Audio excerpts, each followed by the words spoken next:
എന്താണ് യഥാർത്ഥത്തിൽ രാജസ്ഥാൻ റോയൽസിന് സംഭവിക്കുന്നത്?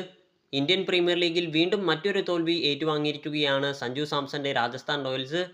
രാജസ്ഥാനെതിരെ 5 വിക്കറ്റിന്റെ വിജയമാണ് പഞ്ചാബ് കിങ്സ് സ്വന്തമാക്കിയത്. ഇന്ത്യൻ പ്രീമിയർ ലീഗിൽ പ്ലേ ഓഫ് ഉറപ്പിച്ചുവെങ്കിലും ഈ മത്സരത്തോടെ തുടർച്ചയായ 4ാമത്തെ തോൽവിയാണ് രാജസ്ഥാൻ റോയൽസ് വഴങ്ങിയിരിക്കുന്നത്.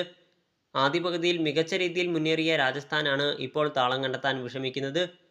പഞ്ചാബിനെതിരായ ലോ സ്കോറിംഗ് മത്സരത്തിൽ ഒരു ഘട്ടത്തിൽ രാജസ്ഥാൻ വിജയം പിടിച്ചെടുക്കുമെന്ന് തോന്നിപ്പിച്ചുവെങ്കിലും അവസാന ഘട്ടത്തിൽ തോൽവി വഴങ്ങുകയായിരുന്നു. മത്സരത്തിൽ ആദ്യം ബാറ്റ് ചെയ്ത രാജസ്ഥാൻ റോയൽസ് 9 വിക്കറ്റ് നഷ്ടത്തിൽ 144 റൺസാണ് നേടിയെടുത്തത്. നായകൻ സഞ്ജു ഉൾപ്പെടെ റൺസ് കണ്ടെത്താൻ ബുദ്ധിമുട്ടിയപ്പോൾ റിയാൻ പരാഗ് മാത്രമാണ് ടീമിൽ അല്പമെങ്കിലും മികച്ചു നിന്നത്.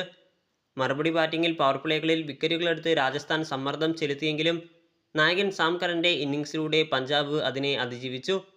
ഈ തോൽവിയോടെ കാര്യമായ ആസൂത്രണങ്ങൾ രാജസ്ഥാൻ ടീമിൽ നടപ്പിലാക്കേണ്ടിയിരിക്കുന്നു എന്ന് വേണം മനസ്സിലാക്കാൻ.